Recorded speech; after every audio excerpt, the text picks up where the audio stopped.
શું તમને ખબર છે કે મગજની રચના 75% પાણીથી થયેલી છે? માણસને એક દિવસમાં 50થી 70,000 જેટલા વિચારો આવે છે.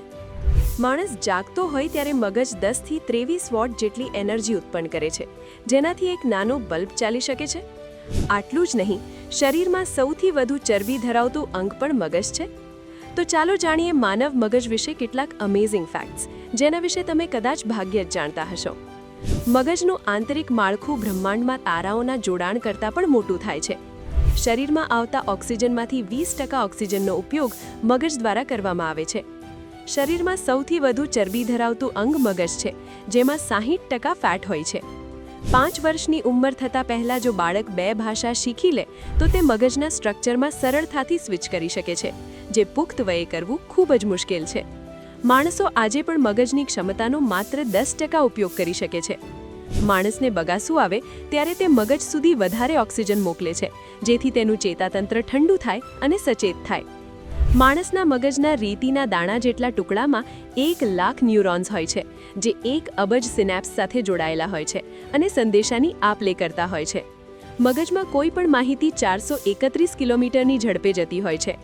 માણસ જ્યારે નશામાં હોય ત્યારે જ આ ઝડપ ઓછી થાય છે અથવા અનિયમિત થાય છે. કોઈ વ્યક્તિને બગાસું આવે ત્યારે આપણને પણ આવતું હોય છે, જે મગજમાં રહેલા મિરર ન્યુરોન્સના કારણે થાય છે.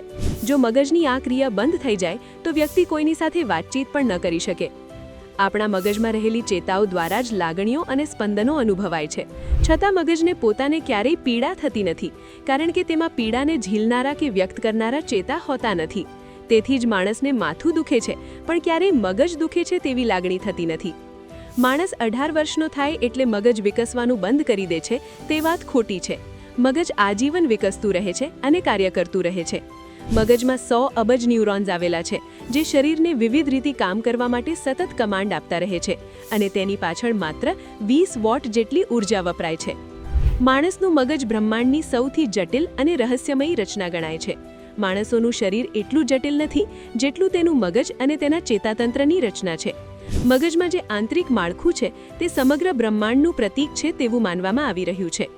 માણસના મગજમાં 2.5 મિલિયન ગીગાબાઇટ ડેટા સ્ટોર કરી શકાય તેટલો મેમરી પાવર છે. દરેક માણસમાં એક જ પ્રકારનું મગજ હોવા છતાં તે અલગ કોન્શિયસનેસથી કામ કરે છે. તેના કારણે જ આજે પણ આપણે મગજનો સંપૂર્ણ ઉપયોગ કરી શકતા નથી અને કદાચ ભવિષ્યમાં પણ નહીં કરી શકીએ.